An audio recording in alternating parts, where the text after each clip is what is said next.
Hello students, welcome to our online classes.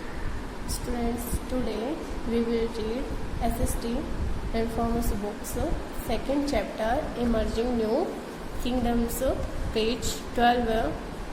Topic, conflict for wealth. Conflict means युद्ध, संघर्ष for wealth, संपत्ति के लिए, धन संपत्ति के लिए युद्ध. सी त्रिपार्टिड स्ट्रगल. त्रिपार्टिड मीन्स तीन पार्टियों के मध्य. इट मीन्स हिंदी में हम कहते हैं इसे त्रिपक्षीय, तीन पक्ष के मध्य युद्ध हुआ था. तीन पक्ष कौन कौन से थे? पल्लव, गुर्जर प्रतिहार एंड राष्ट्रकूट. ये तीनों पक्ष के बीच में युद्ध हुआ था. There was constant rivalry between the Pallavs, the Gujar Pratihars and the Rashtrakuts. There was constant. Constant means लगातार. लगातार. Rivalry means प्रतिस्पर्धा, युद्ध between, बीच में पल्लव, गुजर प्रतिहार एंड राष्ट्रकूट. तो गुजर प्रतिहार, पल्लव, राष्ट्रकूट के बीच में लगातार प्रतिस्पर्धा रही. This has been termed as the tripartite struggle or the struggle between three powers by the historians. This has been termed, इसे नाम दिया गया as the tripartite struggle, त्रिपक्षीय संघर्ष, और the struggle between the powers by the historians, और तीन शक्तियों के बीच का युद्ध इतिहासकारों के द्वारा इसे त्रिपक्षीय नाम दिया गया. इट इज सेड, यह कहा जाता है, दैट कि the main cause of this struggle, इस युद्ध का मुख्य कारण वाज था the desire to purchase the city Kannauj which was then a symbol of sovereignty. Sovereignty means होती है स्वतंत्रता. तो इस युद्ध का मुख्य कारण क्या था कि जो मुख्य शहर था कन्नौज, उसको अपने अधिकार में लेना. कन्नौज उस समय स्वतंत्रता का प्रतीक था.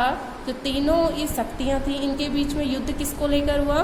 कन्नौज सिटी को लेकर हुआ, क्योंकि उन दिनों कन्नौज शहर स्वतंत्रता का प्रतीक था.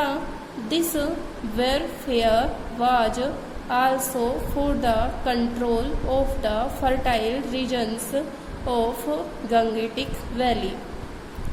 This warfare, यह संघर्ष, warfare means होता है संघर्ष बोल सकते हैं, युद्ध कह सकते हैं. was था also for the control, नियंत्रण में लेने के लिए, of the fertile regions, उपजाऊ क्षेत्रों को, of Gangetic Valley, गंगा घाटी में. गंगा की घाटी में जो उपजाऊ क्षेत्र थे उनको अपने नियंत्रण में लेना ही यह युद्ध था.